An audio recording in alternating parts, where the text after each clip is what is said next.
Bago ka pumasok sa buhay ng isang tao, dapat handa ka sa ugaling meron siya.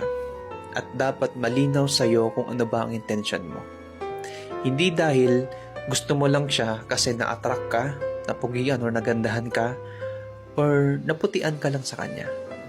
Dapat malinaw sa'yo na kaya mo gusto pumasok sa buhay niya kasi gusto mo maging parte ng buhay niya. At handa ka sa ugaling meron siya. Kapag pumasok ka na sa buhay niya, responsibilidad mo na siyang alagaan, mahalin, at iingatan. Hindi para baliwalain lang. Remember na kapag nagmahal ka, parte na yan ng pang-araw-araw mo na buhay. Kasi commitment na yan. Hindi mo pwedeng baliwalain yung partner mo or hindi ka pwedeng umastang single lang kasi may jowa ka na o may partner ka na. At isa pa, wag na wag mong ipapakita na kaya ka lang niya magugustuhan kasi nag-e-effort ka.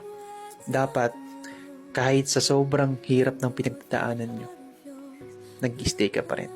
Masarap ma-inlove, masarap kiligin kapag okay pa lahat at masaya pa kayo. Pero what if dumating sa point na nagkakalabuan na at nakakaproblema ang relasyon nyo? Mag-i-stay ka pa ba?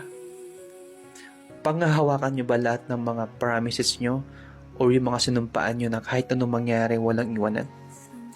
Kapag ba dumadating kayo sa point na parang ang labo ng ilaban ang relasyon nyo, ilalaban nyo pa kaya? Mabilis magsabi na ilalaban kita hanggang huli, pero pag nandyan na, minsan nagdududa ka na sa sarili mo kung kaya nyo pa. Huwag mong sasabihin sa kanya na mag-i-stay ka kung hindi naman pala. At huwag na huwag mong sasabihin na mahal mo siya kung hindi mo kayang patunayan sa gawa.